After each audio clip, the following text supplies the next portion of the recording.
Good morning. Good morning. Welcome back to Who Do You Say I Am? Encountering the Newer Testament. It is good to be back together. We had a lovely experience of church in the round. I see many people in the room who participated in that. We also have some people who are back after 6 months worth of officer training. So welcome back to our officers-elect. We're glad to have you with us again. This session today is on crucifixion. If you remember what we did with incarnation back in December, we've wanted this year to pick out certain stories from the Newer Testament to spend a little more time with. And today, given that it's the beginning of Holy Week, it's Palm and Passion Sunday, this was a chance to really examine this story together. So that's our plan for today. And a couple of announcements as we're getting started.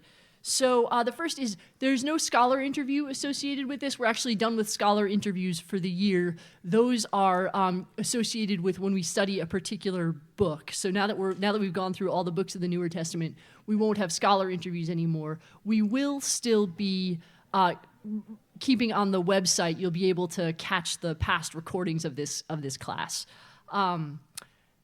Holy Week begins. We encourage you, as part of your observance here, to attend as many services as possible, in person or on the live stream. It is a way of entering into the story. That's really our invitation as Christians during Holy Week, is to put ourselves in the path of these stories and to watch them unfold, to follow Jesus through this week. So we'll have services on Maundy Thursday at noon and 6 p.m., a noon service on Good Friday of 7 Last Words.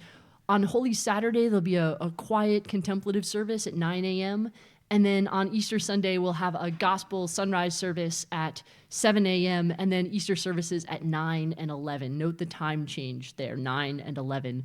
And we won't have Education Hour that week. Education Hour will resume with a joint forum in observance of Earth Day. Because of Easter is the 20th, we'll be observing Earth Day on the 27th. And there's a team consisting of members from the Adult Ed Council and the Social Justice Forum who are working together to put this forum on. It will be a chance to get to know some knowledgeable local leaders who are addressing key issues and practices around food production in this area. So make sure to look for that on April 27th. And then following that, for the remaining Sundays of the program year, we'll be back here for adult education and back in the Meisel Room for Social Justice Forum.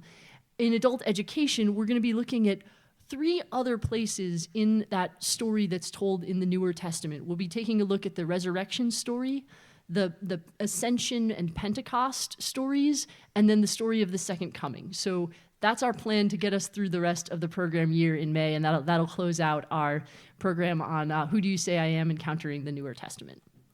All right, any questions about these announcements? We're clear on what's ahead? All right, so we're coming to Holy Week services, and then next Sunday is Easter. Great. Okay, great. So we're talking about, but before we get to the resurrection, we got to start with the cross, right? That's part of what we're doing here in Holy Week, is seeing the full story, not just the high point at the end. And so I want to begin with an opening question, which we'll ask you to just, we won't discuss at tables, we'll just ask you to share out loud. And this is, what messages have you received from the church about what the crucifixion means?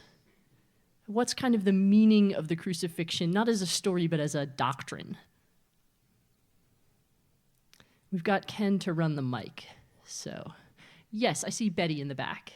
And the live stream, you won't be able to hear what's shared on the mic that's passed around today, but I'll be repeating back what we hear.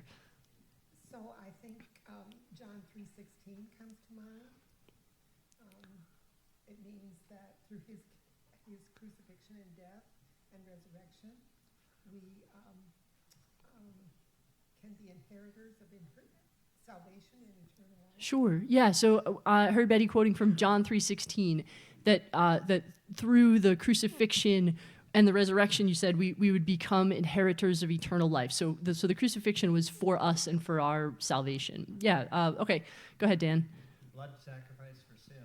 A blood sacrifice for sin. Yeah. This sort of theory that maybe Jesus is paying a price here, and that it's in return for human sin that he is maybe taking on a punishment that was meant for us. This is another message that often gets attached to the crucifixion. Yeah, I see Donna.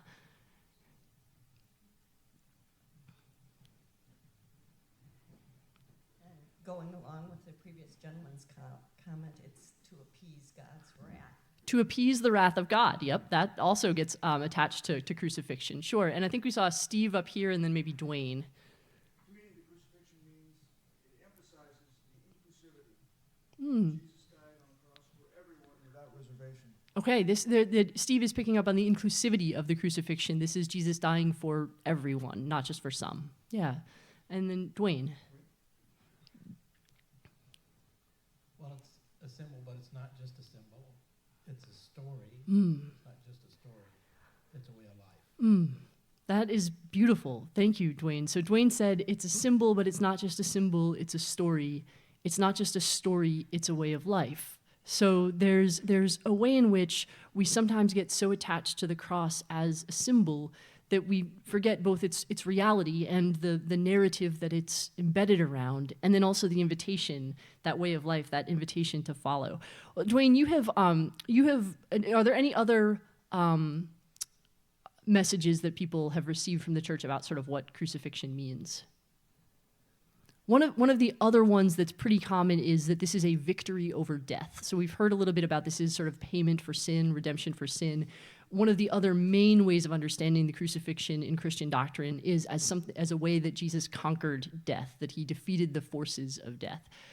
So we wanted to start here with the sort of the meanings that have been assigned to crucifixion, in some ways to name that this is one of those stories that has a lot of doctrinal weight assigned to it, that sort of comes along with a lot of people trying to say, here is what it definitively means.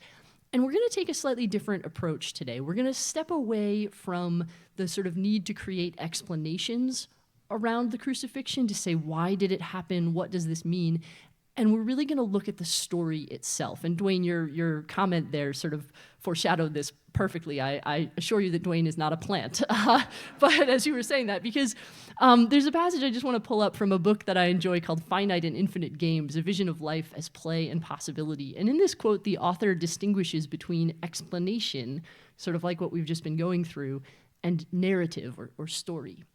He says, explanations settle issues, showing that matters must end as they have.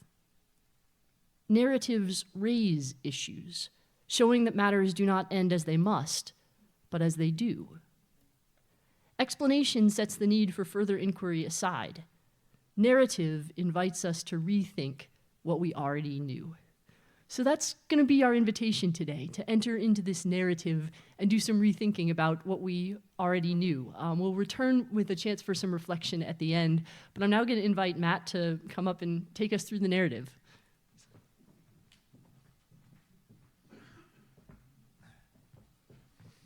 Thanks. This is one of those back and forth days with me and Margaret. It's part of our shtick.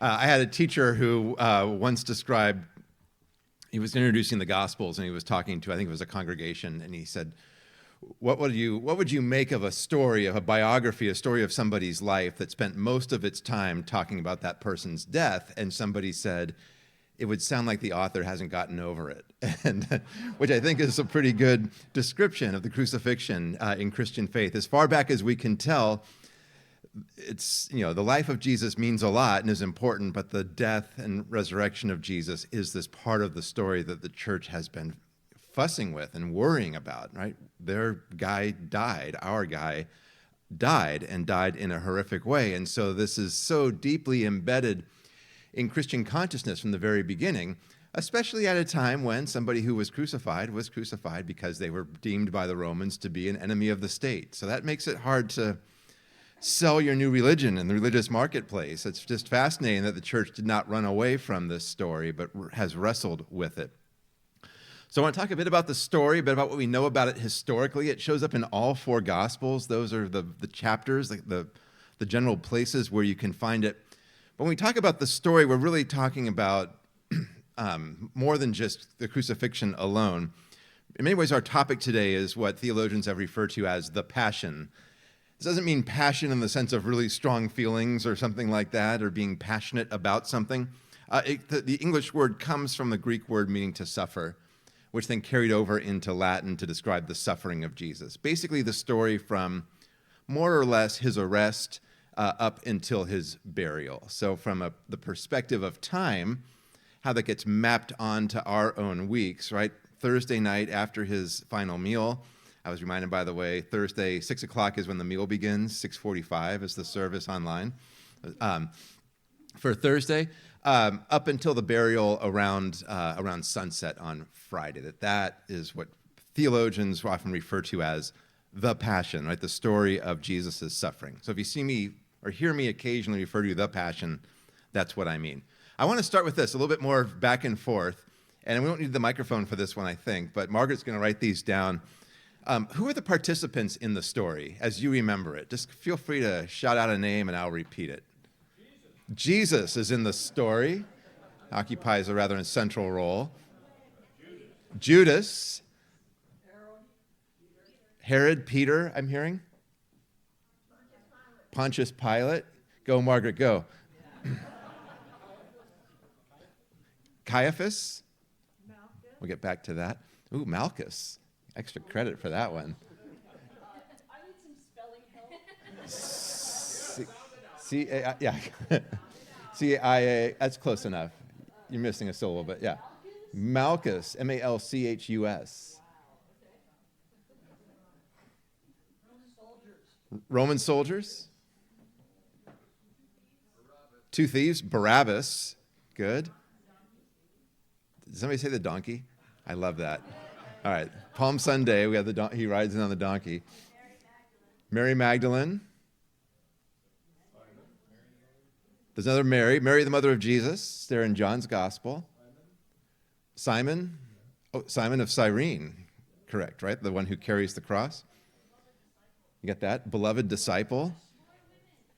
More women. There are plenty more unnamed women and some named women that often get overlooked. Joseph of Arimathea. This is fun. Can we go faster? Just to watch Margaret sweat here. Ben-Hur, no. That's... Disciples. Ooh, an angel. We've got two other people, two thieves. Are they on there? Who are we missing? The cross? Oh, the crowd. We have vague references to the crowd or the people.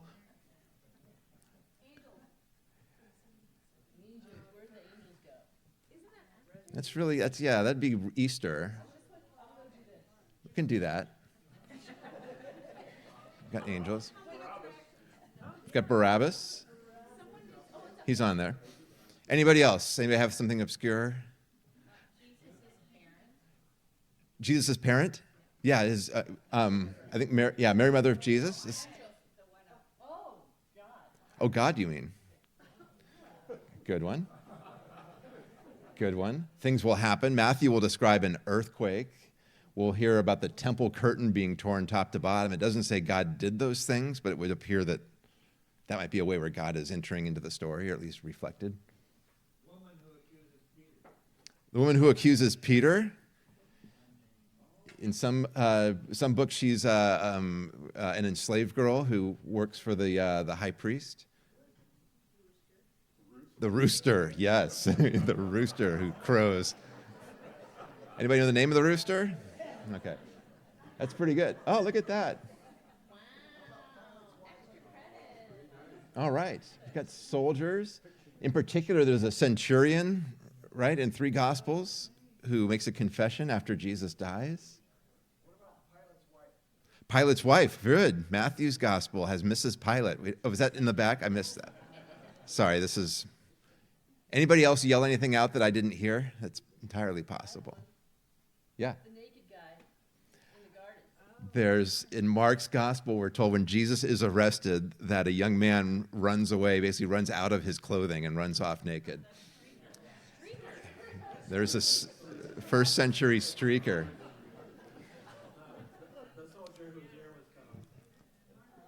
The guy whose ear is cut off. We're told his name is Malchus in one gospel. There's a council. Yeah, there's somebody mentioned Caiaphas, who was the Jewish high priest at the time, but he also has a council of chief priests, scribes, elders. These are the high up muckety-mucks of the Jerusalem temple. This is great. So the point here is there's a lot going on in just a couple of chapters, and a lot of this gets mixed up in our own heads, right? Because we've got different gospels that all tell the story differently. Thanks, Margaret. You've done very well. And how these people get characterized or how they play in the stories is not necessarily the same from one to another. So sometimes it's helpful to read each gospel in and of itself. How does Matthew describe this? How does Mark describe this? And so on. Sometimes we just combine them. And because of where we live in history, we've probably all seen Jesus films. I cannot think of the centurion who says, truly, this was the Son of God after Jesus dies, without thinking of, anybody know the actor? John Wayne. In The Greatest Story Ever Told. It was one of these late 60s, early 70s, like, let's get all these big Hollywood stars and give them no time to rehearse and make this epic. And John Wayne says something like, truly, that was the Son of God. And it's just, the line is forever ruined for me because I cannot help but hear him. So we've all these ways this has been absorbed, and sometimes through good art, sometimes through bad art. Some of you might have seen passion plays before and things like that. So the point is not to say this is just a jumble, but to just kind of make it clear that we've got different people that show up in different gospels. Jesus, obviously, they're in all four. Judas and his betrayal, they're in all four. But two gospels, Luke and John, say that Satan entered into Judas Iscariot. In other words, he's kind of an instrument of the devil. Matthew and Mark don't tell us really anything about his motives. He kills himself in Matthew's gospel as well. The book of Acts, after Luke, he falls and dies. It's this awful end. Peter, all the gospels, a betrayal of Jesus. The disciples, sometimes we see his acquaintances, depending upon what translation you're reading. I mentioned chief priests, elders, and scribes. Sometimes they're referred to collectively as the leaders. This is really important to know who are the people behind the arrest of Jesus, the trial of Jesus. When the Bible says chief priests, elders, and scribes, and the high priest, you should think of the uppermost elite level of the priesthood. In other words, we're talking about a relatively small group and a relatively well-positioned group, well-positioned politically in the politics of that time. More on that in a little bit. The high priest who conducts to call it a trial is a little too generous, who conducts an inquest, a hearing. In two of the Gospels, in Matthew and Mark, we're told at the very outset, it says basically they were looking for false witnesses that would allow them to put him to death. In other words, the way they describe it is as an utter miscarriage of justice. We'd call it, I want to say a kangaroo court. Now I realize I have no idea where that expression comes from. And, right, this show trial would be a good way of describing it.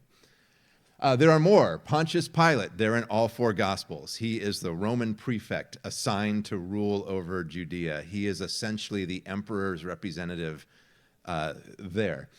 The crowds and the people, this is the real slippery part.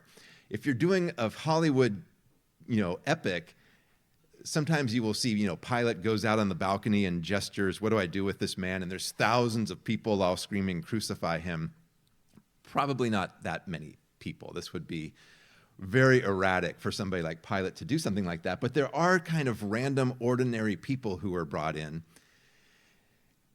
In Matthew's gospel in particular talks about how they've been essentially selected or at least influenced by the chief priests, scribes, and elders. In other words, these are people who have been brought in and are now being persuaded to act in a particular way. That's very different from imagining, right, the general population or something like that, as if there was a trial held on Nicollet Mall or something. Herod Antipas, this is a local Jewish king. He's in Luke's gospel only. Barabbas, he's there in all four gospels, and it's interesting, he's described differently in all four. And really curious, too, his name means son of the Father, Bar Abbas, which is ironic that Jesus would go to the cross while this son of the Father goes free. For some reason, Pilate has decided to do a prisoner amnesty on Passover. We don't have any other historical records that suggest that he did that regularly. We also know that prisoner amnesties were a thing in some ancient societies. So it's odd that he's there in all four stories. We don't know anything else about him. It's also odd that he's described differently. John refers to him as a bandit, as kind of almost like a terrorist. Other places describe him. Matthew calls him, I think, notorious, but we don't know why. We're heard that he's in another gospel in prison because of some rebels who had committed murder. So he appears to be what we would call a kind of political prisoner, or maybe in our language today, a kind of domestic terrorist or something like that. A bad dude is the short way of saying it, but for some reason they choose him over Jesus, which would suggest perhaps choosing a certain kind of power, a certain kind of person over somebody else. Simon of Cyrene, Matthew, Mark, and Luke, this poor guy appears to be in the wrong place at the wrong time, and the Romans make him carry Jesus' cross to his place of execution. Strangely, in John's gospel, it says that Jesus carries his own cross all the way. We have a sense of his own determination and his own initiative in this. Other criminals. One is notable in Luke. So in Luke, Jesus is crucified alongside two other people. Again, that shows up in all four, which suggests this is probably deeply embedded in the church's memory of this day. They're described with different language. So I put criminals there in quotes. Mark's gospel uses that same term to describe them as Mark uses to describe Barabbas. The Greek word is leistes. Again, this is similar to what we would use for terrorists today. That we know of another historian who says the leistes, or the leistai, were people who used to live in the Judean hills and they would raid Roman food caravans. In other words, they're destabilizing the capacity of the empire, right, to distribute food. So these are the kinds of people the Romans crucified. That they crucified Jesus alongside of them says something about how the Romans understood Jesus himself, right? This is more than just Jesus being in the wrong place at the wrong time. There's something, a decision made about what kind of a quote-unquote criminal he is. One of them in Luke asks Jesus to remember him when he comes into his kingdom. It's this beautiful scene. Then Jesus says, "Today you will be with me in paradise." Soldiers, this is who does the crucifying, Romans. A centurion in Matthew, Mark, and Luke who says, "Truly this man was the Son of God." Don't think John Wayne. In Luke's gospel, he says, "Truly this man was innocent," or was just. Joseph of Arimathea, this is the man who buries Jesus, puts his body into a tomb. Tombs there were just carved out of caves. It's done in great haste. Why? The sun's going down. It's Friday, which means Jewish Sabbath is about to begin. So he does that. Women, some named and some anonymous from among his followers. Mary Magdalene is named in John's gospel. We're told of a different Mary. We're told of a mother of Cleopas. Matthew and Mark describe women watching the crucifixion from a distance and doesn't give us all of their names. So this is interesting, right? The ones who appear to be present, who watch. There's also in Luke's gospel, Jesus addresses the women of Jerusalem as he marches toward his crucifixion. Right? It says, "Don't weep for me, weep for yourselves, weep for your children," in this really poignant scene. The beloved disciple is there in John as well as Jesus' mother. Is Satan present? This is interesting. He's not named except in terms of motivating Judas in some way. So that's interesting, right? Is God present? Is the devil present? You get a sense that there's more going on than just the politics of the story. Questions on any of those before I move on? There's probably more. I didn't get the naked guy on the slides. Some of this is obviously deeply symbolic and important, right? Barabbas and the exchange for him, the choice of him.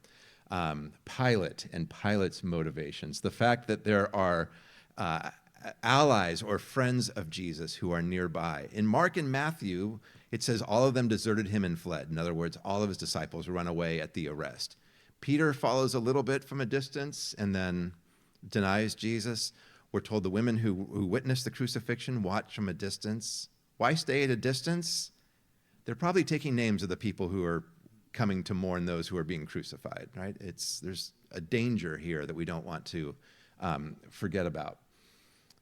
I was going to say one more thing about but then in John's gospel, we've got Jesus' mother and the beloved disciple, where he says basically, "Woman, behold your son, son, behold your mother." In other words, take care of each other. A lot happening. Yes.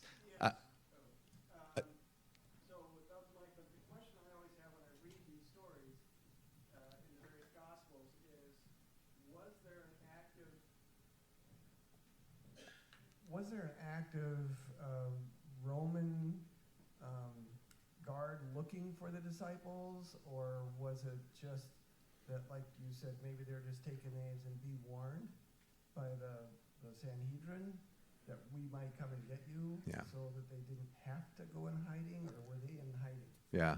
So yeah, for people who didn't hear on the live stream, Chris was saying that, asking the question, was there like an active Roman guard or police force out looking for people? Like, do we have a sense that they're all scared for their lives? There's no mention of like a search party or something like that, but it is interesting. John's gospel begins before Jesus appears among his followers. It says they were all together in a room and the door was locked. And it says, for fear of the Jews. More on that in a minute. But for fear of the Jewish authorities appears to be what's meant. So they are frightened. Luke's gospel, we hear of two people who leave, who go to walk to Emmaus. They might be trying to get away from the city, is a possibility. You know, Peter denies Jesus because they're saying basically, you were with him. You're one of them. But somehow he's able to slip away from that. Could be because it's night. Could be because they just don't care. Could be because they don't want to make this messier than it has to be. One of the curious things about it, to talk about the politics of the moment, is the beginning, before the Passion story begins, there's a reference to how the chief priests want to turn Jesus in, but they're afraid to do it because of the crowds. In other words, he appears to be too popular in the city. It's Passover. The city's probably twice or four times its usual population because it's Passover. Like, you can imagine how dangerous this is. And what's Passover celebrating? God's liberation of people from bondage to a foreign oppressor. So, I mean, the Romans aren't stupid, right? They know what this is about, and they're being careful here. But then they end up arresting him anyway during the festival, but all the Gospels suggest they arrested him at night, in the middle of the night. So, and he's on his way to the cross, depending upon which Gospel you're reading, by like 9 a.m. So, and in 3 of the Gospels, it's clear that that's Passover, which means everybody's had a lot to eat. They probably had too much wine. You know what I mean? There's a chance where it appears that they're seizing him at night in a public place, getting him to the temple as quickly as possible, getting him in front of Pilate as soon as Pilate's awake. So you see what I mean? There's the question. And once Jesus is on his way to the cross, surrounded by soldiers, there's probably no hope or chance of anybody rising up against that. So I tell my students to understand this. You really have to kind of think like you're one of the Roman soldiers when you think like, how do we do this as quickly as possible? How do we do this in a way of showing force, as dominantly as possible, which is not a pleasant thing not a pleasant place to put yourself, but it's part of what's going on, I think, in the story. All right, I'm going to say talk about one more topic and then hand it back to Margaret.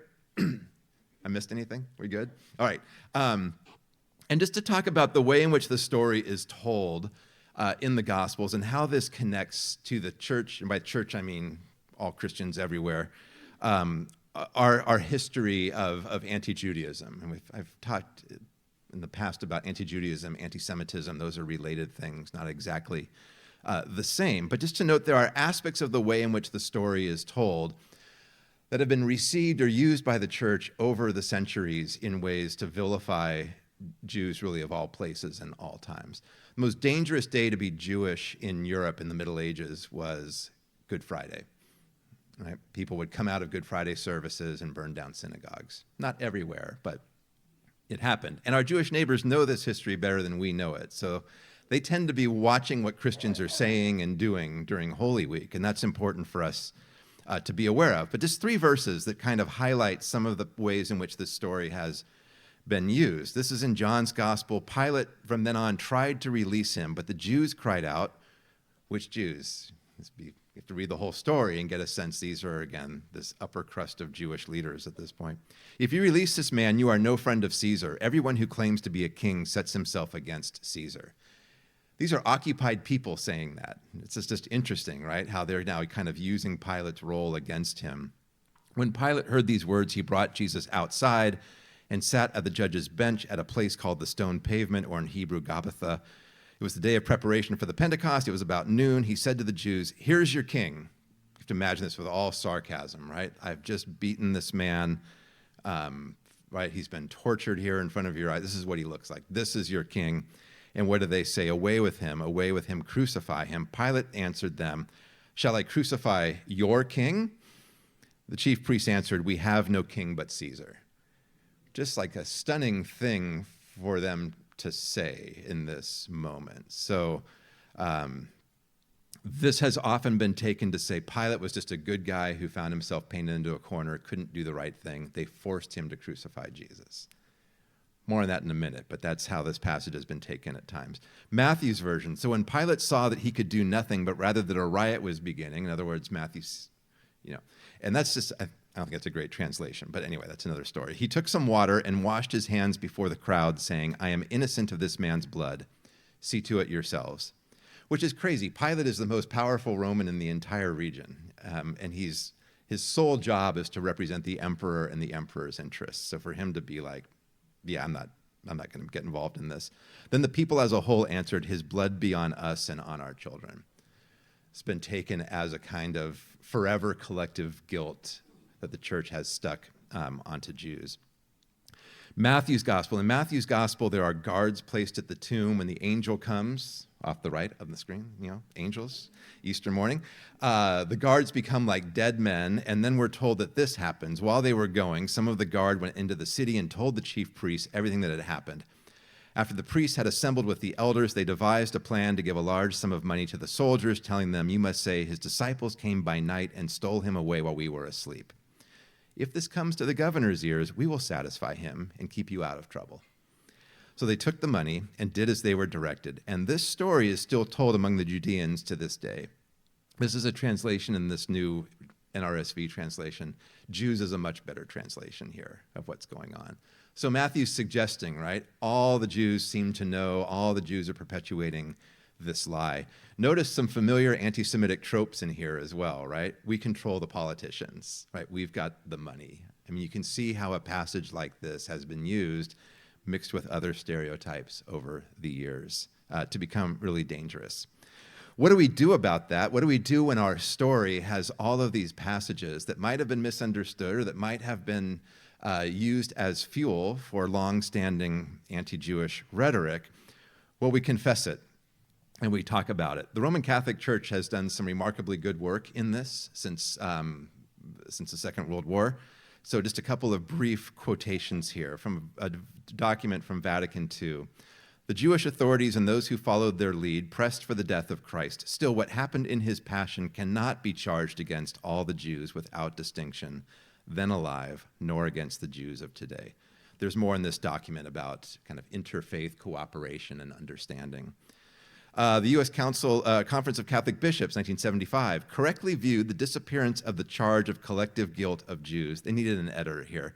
What they're saying is, right, to view correctly, to get rid of this understanding that somehow all Jews were responsible for the death of Jesus, that pertains as much to the purity of Catholic faith as it does to the defense of Judaism. In other words, it's important for Christians to get rid of those old tapes that play in our head, not just for the sake of our Jewish neighbors and the integrity of their own religion, but for our own faith, right? For our own faith to be accurate and grounded historically and so on. A document from 1985 as well. "The question is not merely to uproot from among the faithful the remains of anti-Semitism still to be found here and there." I think it's more pervasive than here and there, but anyway. But they didn't ask me to help with this document. But much rather to arouse in them among the faithful through educational work and exact knowledge of the holy unique bond which joins us as a church to the Jews and to Judaism, which in some ways is what we're doing here today, right? Talking about what does that look like? How do we repent of old things? I need to pass it along to Margaret. Let me just do one more slide. How are we doing? Are we good? Oh, thank you. Okay, some important details when thinking about this. Right? How do we know that all of the Jews weren't responsible? Or how do we remember or tell the story better? He dies by crucifixion. This is a Roman form of execution that only the Romans are allowed to inflict on victims. In other words, this has definitely got to come from Roman authority. The responsibilities and prerogatives of a provincial precept, there's a lot of P's, like Pilate. Pilate's not really bound by law at all. Pilate has pretty much two jobs to do as the prefect of Judea. Make sure taxes keep flowing in and make sure there's no uprisings of any kind, right? Because both of those cost money. Those are both bad for business in the Roman economy. Pilate is essentially charged to do whatever he thinks is in the best interest of the emperor. Now, Pilate can't antagonize his people to the point where they finally rise up and create more trouble. In fact, Pilate is eventually removed from office because it's exactly what he does. He's so antagonistic toward his Jewish subjects that Rome finally says, we're getting somebody else, right? It's just creating too many problems. It's too much of a cauldron there of just, these rising pressures. So Pilate is totally within his rights to do whatever he wants with Jesus. And Jesus appears to him as somebody with really no status whatsoever. In other words, Pilate does not need a good legal reason to crucify Jesus. And if Pilate has heard that Jesus has been calling himself a king, or that crowds have been calling him a king, Palm Sunday, that's what we're about to do or have done at the early service, Pilate really has no choice but to crucify him. This is what the Romans do, right? There is to be no rival to the emperor. What else do we know about Pilate? Pilate was known for crucifying untried prisoners. We know this. There's other people that he does this to, right? Pilate was corrupt, as best we can tell. Pilate raided the temple treasury to build aqueducts and things like that. It's just the worst in terms of a bad leader. So an ancient audience, as soon as they hear Pilate, they're going to know some of this memory, right, of what kind of person he was. So the idea of Pilate being somehow manipulated, or Pilate being somehow weak-willed, or Pilate not knowing what to do doesn't seem to hold well historically. The persistent tradition that Jesus was executed as King of the Jews, all four Gospels say that that's the sign over the cross. In other words, he's crucified for sedition, right? He's crucified as an insurrectionist, crucified for claiming to be king. That's a Roman charge. The Romans don't care if Jesus claims to be the Messiah or not, or if he's making the temple priesthood upset. The nature of his death suggests that the Roman leadership sees him as threatening, or at least destabilizing, to the way things are. The chief priests in their political situation, they're named in the stories. Again, these are the local elites who are charged to work with Pilate. Pilate probably knows who Jesus is before he's dragged before him on Friday morning. There's a partnership going on here as well between the chief priests and Pilate. Those things kind of help us get a better historical understanding of what's going on and help us identify places where the gospel stories appear to be laying blame a little too thickly on Jews in general, right? Or the crowds in general, or everybody in Jerusalem, or something like that. There's a lot more we could say about this. We wanted to at least spend a little bit of time talking about that. So remember that what this story is about. Margaret talked about entering into this story. At the end of the day, the story is not about trying to figure out historically who was responsible, nor is it trying to figure out who we can blame so it's not about us. In some ways, it's a story of collective indifference. In some ways, it's a story about our political systems that we create as human beings. In some ways, it's a story about our own brokenness. So I'm going to pass it along to Margaret to bring this to a meaningful end. Not a close as much as a high point. All right. Yeah. So I'm actually about to pass it along to you. Having looked at this story, having encountered it together, having set aside kind of some of the notions of the sort of church-assigned meanings to this story, we wanted to give you all some time to discuss together, based on these narratives that we're entering into, a set of two closing questions. So we'll give you about 7 minutes at your tables, and then we'll come around as a whole for about 5 minutes. We're going to end early today so that those going to the 10:30 worship can process in. But these are the questions that we'd like you to consider in conversation with each other. What do we learn about God from this story? We put God's name on the board there. We haven't talked about God much. What do we learn about God from this story? And what do we learn about ourselves, about humanity, about human nature? So I'll give you about 7 minutes at your tables, and then we'll come together.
All right, I'm going to go ahead and pull us back together.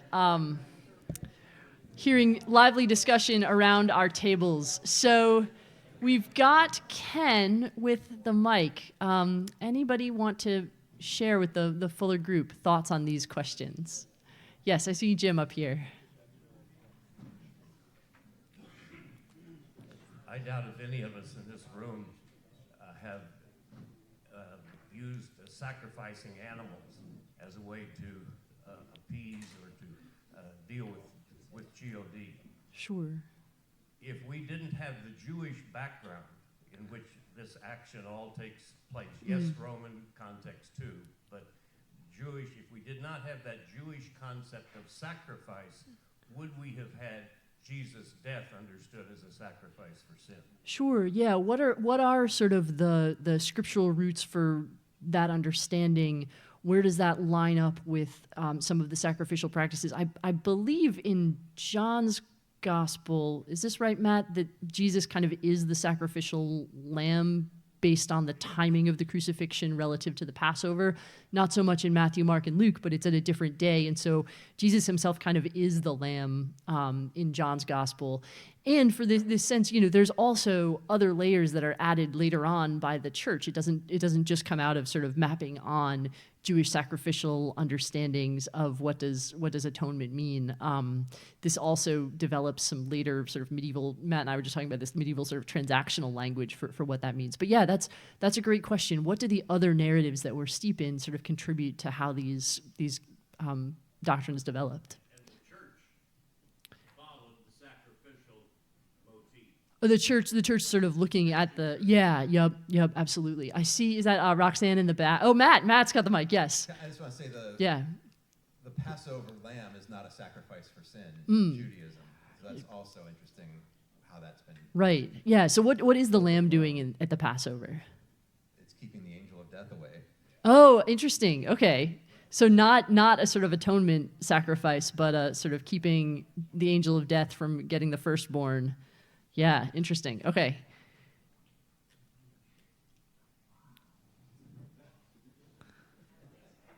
I shared with my group something that I learned from that renowned theologian, Matt Skinner, on his podcast that touched me deeply, and I think it touched my group deeply. Woman, behold your son, disciple of disciple, behold your mother. And what Matt said is that these people were watching a cruel injustice, a violent injustice, and there was nothing they could do about it except take care of one another. And he brought it to the current time of where cruelty is policy, where cruelty is part of our culture, and what do we as Christians do? We are helpless in some cases to do anything about the injustices, but we have to love one another. That's beautiful. So I'll repeat because I know the folks online can't hear what's said in the room today. But just to say, Roxanne was, I think, quoting from Matt's podcast, talking about one of the moments on the cross. I believe it's from the Gospel according to John, where Jesus looks down at the beloved disciple and his mother and really kind of connects them into a new family. He says, woman, behold your son, and then to his disciple, behold your mother. And I think what you were saying was, they're here witnessing this immense cruelty, this oppressive act of the state. They feel helpless in the midst of what they're seeing. And Jesus is creating connection among his followers and his family and saying, part of what your response is to love one another, to care for one another. Am I getting that right? And Matt, is that a fair paraphrase?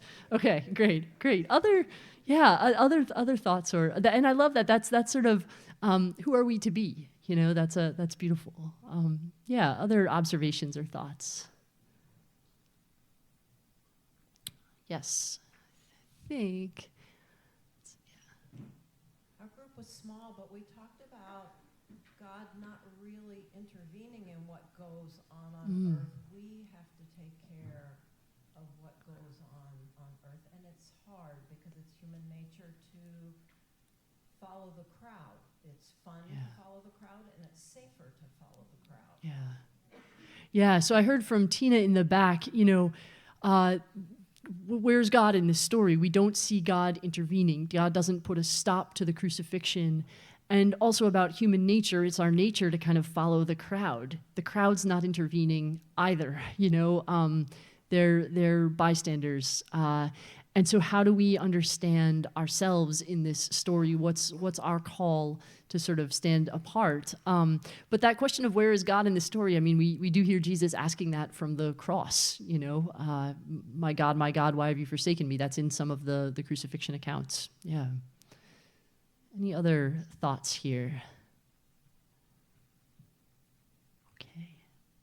It has been wonderful to be back together today. Thank you for your attention to this story. This is the hardest chapter, I would say, in our shared story. And it's really important not just to skip ahead to Easter, but to go sort of to and through this moment, and would encourage you to continue to do so as we observe Holy Week at Westminster. All right, thank you very much.